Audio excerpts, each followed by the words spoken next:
Karena gua nggak nonton versi originalnya di tahun 80-an silam, jadi ya review ini sebatas yang gua saksikan di bioskop. Nanti deh gua sempetin nonton yang versi originalnya. Jadi, Bayi Ajaib ini menceritakan tentang bayi yang lahir tapi mencelakai orang dan ajang balas dendam gitu. Sebagian besar ceritanya juga nyeritain tentang Kosim, yaitu si bapak bayi tadi yang calonin diri sebagai pemimpin desa. Dan ya, saingan politik gitulah. Set waktunya juga zaman lama gitu, tahun 80-an kali ya. Sebagai film horor, gua rasa karakter Bayi Ajaib di sini ya creepy. Gua suka gimana make upnya beneran berhasil ngasih sensasi ngeri. Tapi yang gua sayangkan tuh make upnya kelihatan apa ya? Ya bahan make upnya yang latex itu kelihatan banget. Entah ini dibikin dengan sengaja atau enggak karena ngikutin zaman pada saat itu kali. Gua nggak tahu.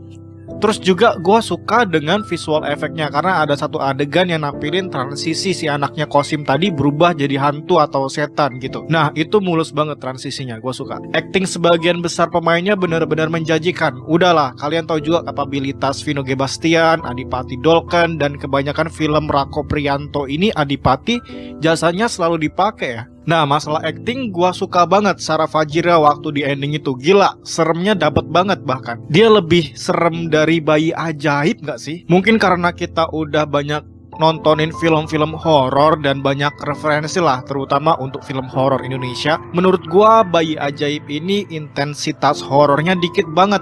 Momen nih film buat nakutin dan ngasih teror ke penontonnya itu ya nggak kena ya, walaupun beberapa adegan ada yang bikin gua ngerasa serem, tapi itu cuman 1 atau 2 doang. Sisanya ya kayak film horor Indo biasa, nggak serem lah. Jump scare-nya juga nggak dapat. Mungkin tujuan utama nih film juga buat nostalgia gitu kali ya, dengan adegan-adegan legendarisnya. Dan gue sebagai penonton baru film ini agak bingung sih dengan cerita dan pengenalan karakter yang masih bolong, kayak di skip gitu. Entah emang sengaja dibuat kosong gitu buat sequel filmnya nanti atau gimana, karena endingnya gue rasa membuka buat film keduanya ya. Gue sebagai penonton baru tuh nggak diajak buat pelan-pelan ngasih pengenalan karakter dulu. Terus adegannya juga banyak banget yang kepotong-potong. Abis dah, nggak ada lanjutan lagi, meskipun nggak semua ya. Contohnya aja kayak di Rumah Si Dukun, itu dia kan ngelawan Ustadz pas si Dukun ini nyiram air atau apa gitu ke arah si Ustadz. Abis itu adegan dipotong. Terus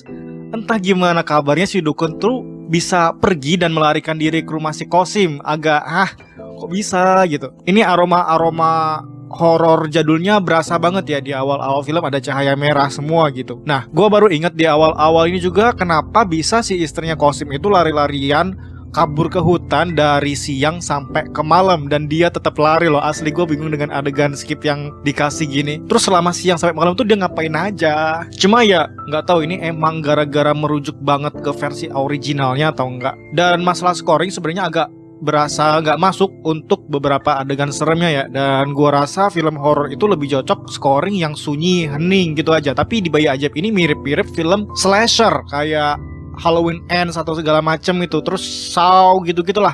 Padahal film Bayi Ajaib ini fokusnya ke horor gitu kan. Nih film ngasih sensasi seremnya tuh kayak apa ya, sepotong-potong gitu. Misal nih si bayi tadi udah nongol lah, terus berhasil buat nakutin warga sekitar atau berhasil balas dendam deh, terus ya udah pindah ke adegan lain gitu. Gua rasa ya Bayi Ajaib ini dibuat hanya untuk nostalgia penontonnya deh.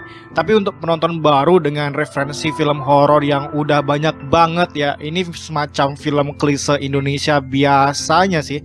Tapi ini film tuh tipikal film horor unik, absurd gitu gua rasa ya. Dan gue suka di satu adegan di film ini, tahu nggak di mana?